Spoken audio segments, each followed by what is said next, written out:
I think my friend's clumsy boyfriend is purposely hurting her. So my F26 friend K F26 has been dating Andrew M25 for almost a year now. Honestly, until these last months I really liked them together and he has assimilated into our friend group really well. He's been easy to talk to and is someone who I thought could be the perfect match to K. In the beginning, Andrew has always been known for being clumsy, occasionally spilling on himself, tripping, and sometimes just being an overall goof. We joked he was the poster child of a himbo. It started with a simple mistake, Andrew spilling wine on Kay's outfit. He seemed so apologetic and genuinely sorry. Then a couple days later at a potluck, Andrew bumps into Kay while she was bringing out a salad bowl, causing it to fall on her foot and giving her a pretty nasty bruise. Again apologetic, but this time just rubbed me the wrong way. It seemed awkward the way he had bumped into her. Then there were just more of these accidents, like ripping a dress when he was falling trying to catch his balance, dropping a bowl of chocolate ice cream on her shoes, and spilling an ashtray that landed all over her hair. All of this is just giving me a weird feeling, like why does it feel like his clumsiness is getting worse? Recently we were having a movie night. Kay was sitting on the floor and I had gotten up from the couch to get some more popcorn when I see Andrew walking over with hot tea. I'm thinking no way I'm going to have her get piping hot tea spilled on her by accident. So I get up and say, "Oh, thanks for grabbing this. Do you mind grabbing me popcorn since you're closest?" He kind of gets a defensive tone with me saying, "Yeah, but let me give this to Kay first." I said, "No, it's not a problem, I'll give it to her." As sweet as possible, and took the mug out of his hands and gave it to Kay. He seemed kind of distant the whole rest of the evening. I talked with one of my friends in our group just about the tea drama, and she said that Andrew might have been pissed off feeling like I was babying him.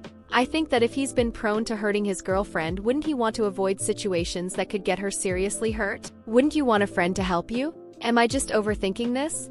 I want to talk to Kay about my concerns soon because I'm really scared for her. I just want to be wise in how I speak to her because I don't want her to take anything I say the wrong way. Any advice would be so helpful. Edit. Okay, after a lot of comments I reached out to Kay. We're meeting up one-on-one and I'll talk with her then. I'm still figuring out exactly what I want to say, but you have all been so helpful and I will keep you posted on how everything goes.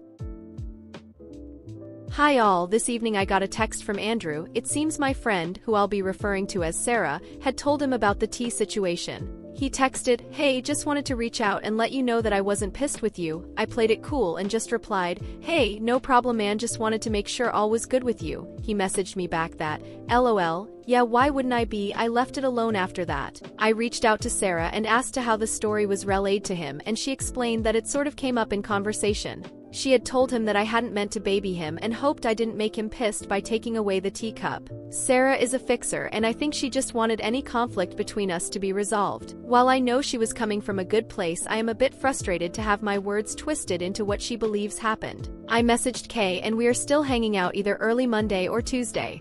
She seemed to be fine with me. We had a quick call, but she seemed less talkative, which has me nervous. I really hope I didn't screw everything up. After a lot of comments, I've decided I'm going to be careful with my wording. A lot of you have pointed out Andrew could have a medical condition. While I'm a bit skeptical, I will keep this in mind. Hopefully my concerns can be addressed in a way that flows with our conversation. Thank you all for your feedback, even if some was harsh, and to all who have shared DV stories, I'm so sorry you had ever received any mistreatment. You deserve happiness and safety. I'll be posting an update as soon as we have our talk or anything changes. Hi all, sorry for the delay, a lot has gone on. So I talked to Kay this morning. I started off the conversation normal, when Kay says, "Hey, why were you concerned about Andrew bringing me tea?" I just say, I had noticed he'd been more clumsy lately and I wanted to avoid either of you of getting hurt. She was quiet for a bit, then asks me, "Do you think it's odd how he's been acting?" Considering all your advice, I respond with, "I care about you and want you to be safe. I don't want to hurt you or Andrew, but I feel like most of the accidents have come at your expense. I don't want it to get to a point where you have a worse injury." This is when Kay burst out crying like I have never seen. After composing herself enough to talk, she says she's been so suspicious of how these accidents have been centered around her and how validating it was to have someone feel the same way. It's been causing her a lot of anxiety and she felt so relieved when I took the teacup away from him. She has tried to suggest to Andrew that he should go to a doctor, but he just says he's perfectly fine. Kay is not confrontational, so she just drops it. She said how recently Sarah, Andrew, and her were all hanging out together.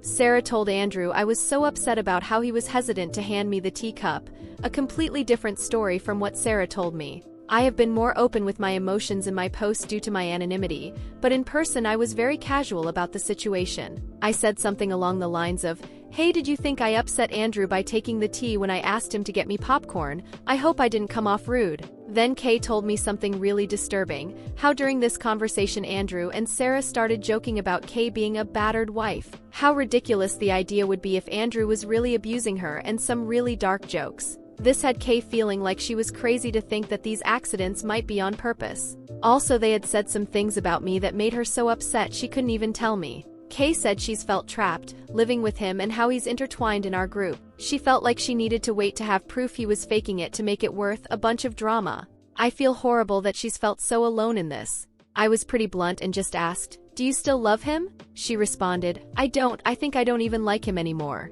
So we talked about the best way for Kay to leave Andrew, being as safe as possible. Kay called in sick to work and we went over to her house and talked with our friend Leah, her roommate. Andrew was out at work, so we quickly moved all their things into Leah's room. She has a key to her door. Anything that was super sentimental to either of them we packed in my car. Kay is going to stay at my house and Leah wanted to stay with a family member who lives not too far away. Kay has written a letter to Andrew ending things. She is going full no contact. She set a date that she expects him to leave. He moved in with them so he doesn't have his name on the lease.